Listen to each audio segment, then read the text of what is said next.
This presentation is on the shape of molecules and a little bit about the depiction.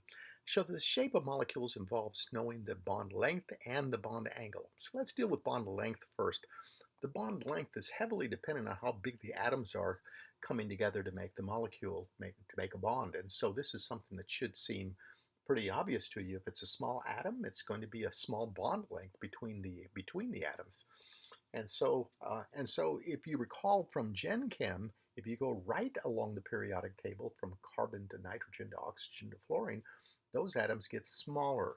The higher nuclear charge pulls the electrons in tighter, so the atoms get smaller as you go to the right, which means that the bond length will get smaller as you go to the right. The arrow shows increasing bond length. The bond lengths get bigger as you go to the left. The bond length increases as you go down the column. As you recall, for example, on the right side of the periodic table, fluorine is above chlorine and chlorine is above bromine. So it's fluorine, chlorine, bromine, iodine. As we go down the table, those atoms get bigger as you go down the table. So the bond lengths will get bigger as you go down the table. And that's true for HF, for carbon fluorine. If you were doing the carbon fluorine, carbon chlorine, carbon bromine, you expect the same kind of tendency, which is the bond lengths get larger.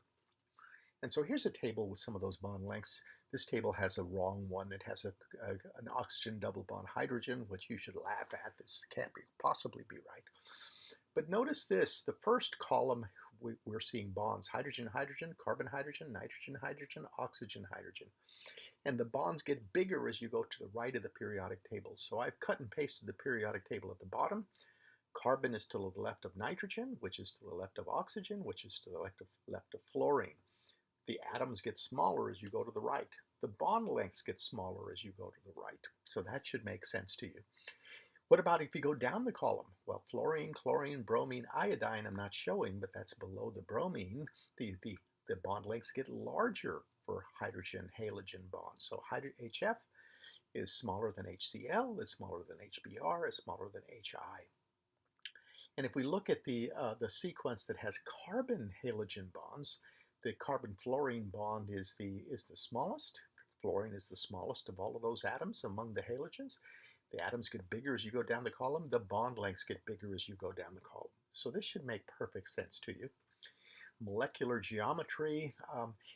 Here, you probably saw the valence electron pair repulsion theory, which told you that if atoms are connected to a central atom, then the configuration of the connected atoms is going to be such that they're as far apart from each other as possible.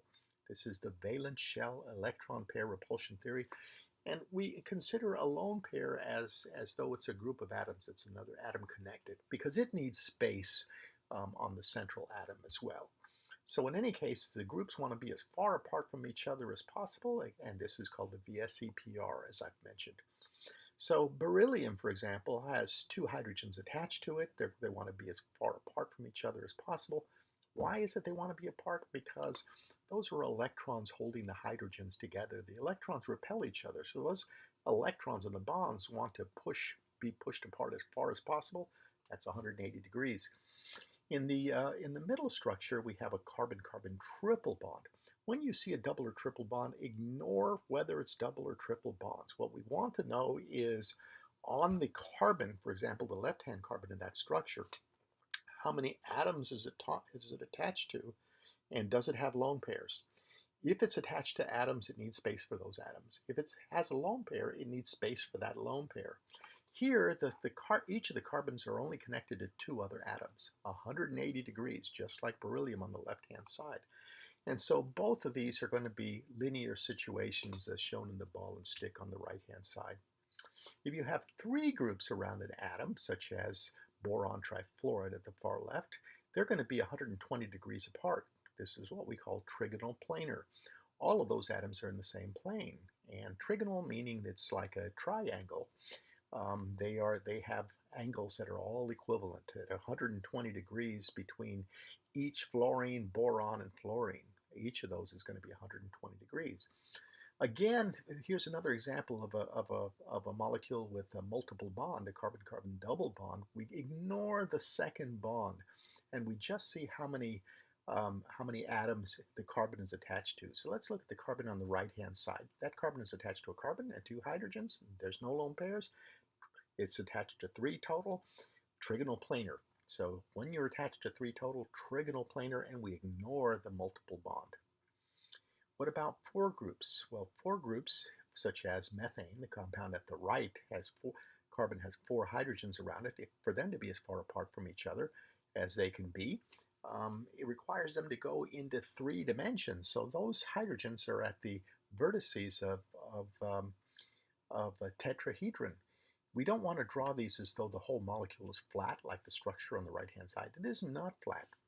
This takes three dimensions in order to accommodate each of the hydrogens, and each of the bonds is 109.5 degrees apart.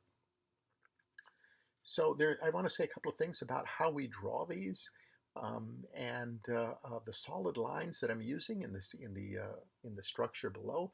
Those are in the plane of the board. So as I mentioned, we can't draw this molecule.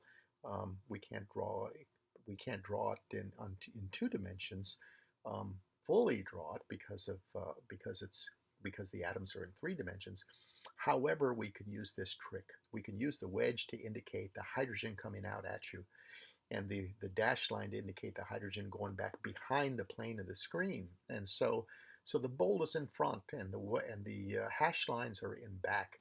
So that molecule is the same as the ball and stick structure on the right of CH4.